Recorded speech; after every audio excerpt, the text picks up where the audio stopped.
So here we go again. MrBeast is getting blasted all over the internet once more. I'm first in line at MrBeast Land. Thank you. I'm the first into Beastland.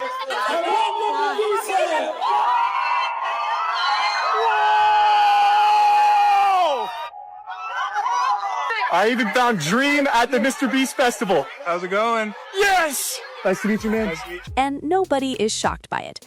Over the past few months, he's been dropping new products non-stop, almost like he's trying to build an empire overnight.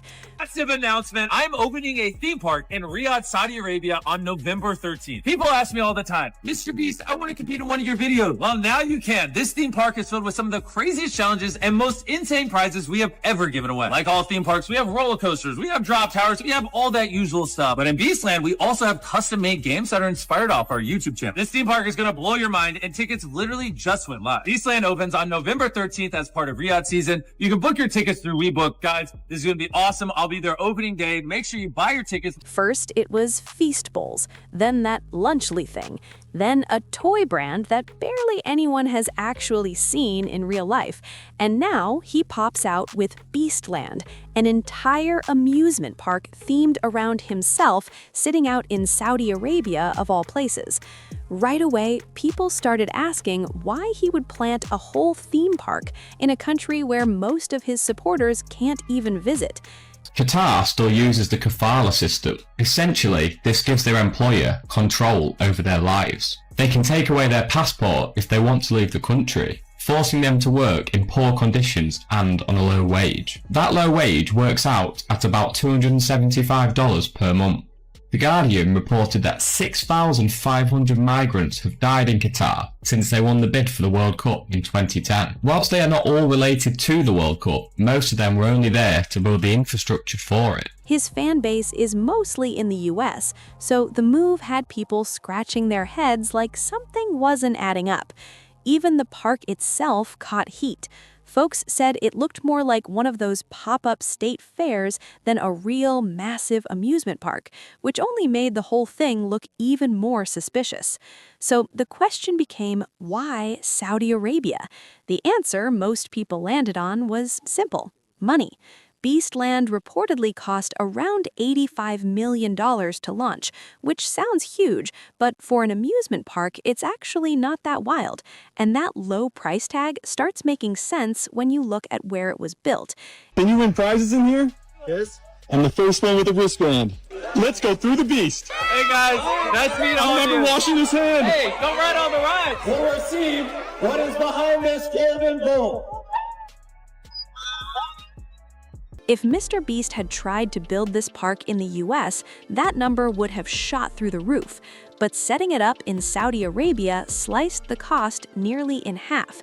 And because of that major discount, MrBeast ended up paying a completely different kind of price in the court of public opinion.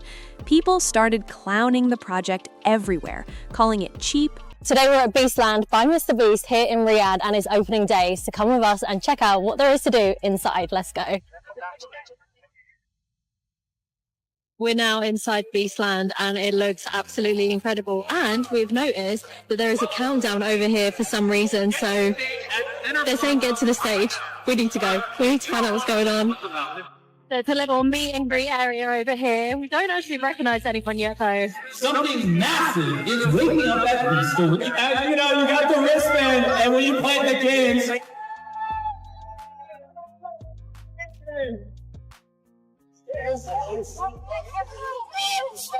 the barriers are open and we're following everyone. I don't know where to, but somewhere. So there's all the money. I can't remember what the top prize was, but there's about 300,000 riyals in one of these.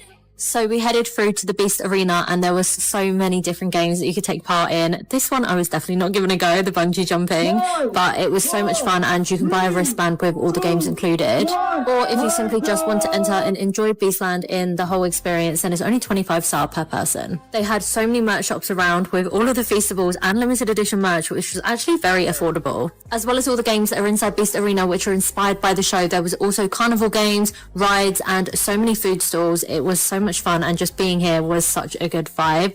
I definitely recommend checking it out before it ends in 45 days. Rushed, and something that didn't match his usual big budget vibe at all. And then we get videos of people pulling up like, hey, come ride the rides. What is behind this bull? Just roasting the place without mercy. When we were talking about MrBeast controversies, it's like, in a certain sense, now that he had them, they know that it doesn't really matter anymore. Like, of course, there are still worse things he could do. I think there are things that he could do that would, like, break down the empire. But I do think that these companies and these brands have realized over the past, like, 5 years in particular, that the longevity of the influencer does not depend on how bad the controversy gets. Like, I imagine that the lesson from Logan Paul, for example, was like, oh yeah, at a certain point after the Suicide Forest video, it seemed like Logan would never make money again. But the reality is that he makes exponentially more money now than he did before, during, or after that controversy. So it's like, in a weird way, I think that the brands almost push the creators more than the audience even pushes the creator. I think cancellation in general when it comes to these style of influencers is now a myth. I don't think an influencer outside of an extreme grooming or sexual assault scandal can't bump back from any sort of controversy at this point. You know, Trisha Paytas is doing better than she's ever done before. Jeffree Star is still thriving. Dr. Disrespect still exists. Oh, Guy Beam is he's doing photo shoots and thriving with his weird audience. Because you can't be really canceled anymore because you find all it takes is a weird niche audience that can fund your content for a really long time. You don't really need to go mainstream. You know, the Guy Beam, I'm not calling him the Doc, I refuse, is never going to hit that same level that he hit in the, pre-2020 TwitchCon era. He's now sort of cemented himself as an anti-cancel culture warrior. And the audience that's fallen for it is willing to give him enough that he can survive. Influencers don't need to be for everyone anymore. They can just sort of find their micro niche and thrive in a way that really didn't work just 5 years ago. The whole situation turned into a storm real fast, and this is only the beginning. Even though opening day looked decent on the surface, the good vibes didn't last, not even for 24 hours. The very next day, people were posting that the place was basically empty, and photos started spreading everywhere, showing the park in broad daylight. And it legit looked like a carnival dropped right in the middle of the desert. I'm first in line at MrBeast Land. Thank you. I'm the first into Beast Land. Can you win prizes in here? Yes. I'm the first one with a wristband. Let's go through the beast. Here's the map of Beastland. Let's go find the prizes. There's 3 vaults here, gold, bronze, and silver. A crowd is forming in front of the 3 safes. The teleprompter says Chandler and MrBeast are going to be here. Hey guys, nice to meet all of you. I'm washing his hand. Hey, go ride on the rides. Don't hang out. He's walking around the park and chaos is following wherever he goes. I even found Dream at the MrBeast Festival. How's it going? Yes! Nice to meet you, man. Nice to meet you. Let's go into the MrBeast store. Beastland hoodies, 3 different Beast Lab toys, Beastland backpacks. Can I buy a Beastland hat? Folks online saw those pictures and instantly started tearing the whole project apart, making the backlash hit even harder. People were saying straight up, all that labor looks like trash, and the comments got even uglier once the conversation shifted to Saudi Arabia's track record with working conditions.